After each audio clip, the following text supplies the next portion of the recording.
गॅसवर कुकर ठेवला आहे. त्यात फ्लावर, ढोबळी मिरची, बटाटा, टोमॅटो, कोबी उकडायला टाकलंय.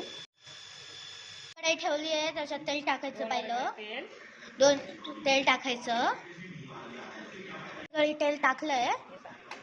बारीक चिरलेला कांदा, टोमॅटो, ढोबळी मिरची, आलं लसूण पेस्ट आणि कोथिंबीर, मिरच्या, वाटाणा. त्याच्यासाठी आपण पावभाजी बनवणार आहे. आपण त्याच्यासाठी लाल तिखट, पावभाजी मसाला, हळद एवढं आपण वापरणार आहे. चला आता बघूया काय करायचं. बघा हे शिजून तयार आहे. याला मिक्स करणार आहे.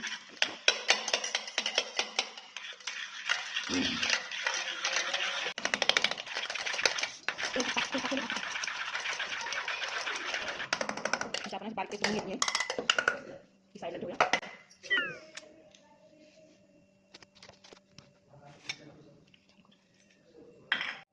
तेल गरम झालंय. त्यात कांदा टाकू परतण्यासाठी. बारीक केलेला कांदा परतण्यासाठी टाकला आहे.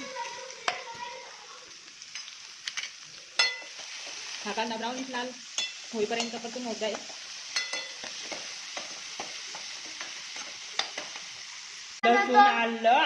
लसूण आलं आणि जिऱ्याची पेस्ट घालते आणि त्याच्यानंतर परतून घ्यायची लाल होतं.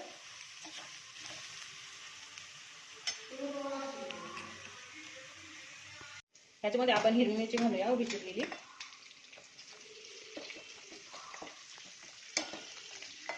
ढोबळी मिरची घालूया.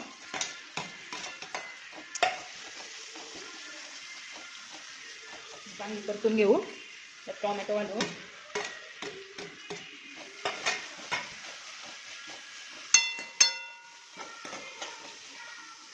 वाटाणा घालायचा.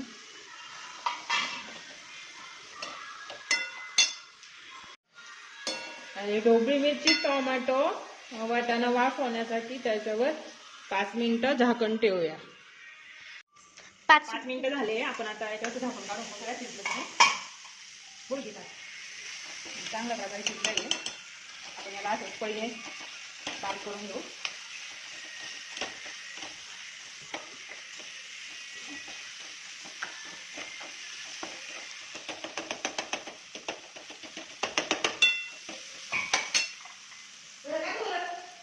मसाले घालणार आहे. मसाले घालू आपण त्याच्यात. हळद टाकली आहे. लाल तिखट त्याच्या चवीनुसार. ज्यांना तिखट जास्त चालते ते जास्त टाकू शकतात. ज्यांना कमी तिखट पाहिजे ते कमी टाकू शकतात. पावभाजीचा मसाला.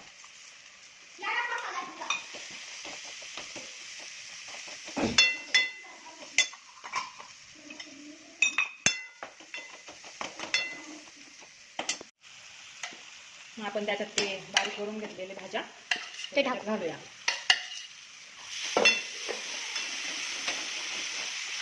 मग याला मिक्स करून घ्यावूया. ते खूप घट्ट झाले तर याच्यात थोडंसं पातळ करण्यासाठी पाणी घालूया. ज्याला जसं पाहिजे तसं पाणी घालू शकते. ज्यांना घट्ट लागतंय ते कमी घाला. ज्यांना पातळ लागतंय ते जास्त पाणी घालू शकते. आम्ही याच्यात ग्लासभर पाणी टाकलंय.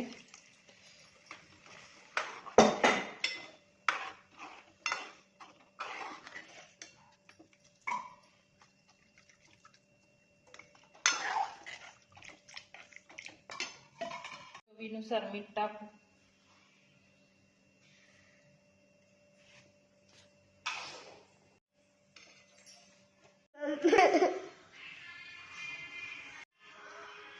मस्त अशी पावभाजी तयार आहे.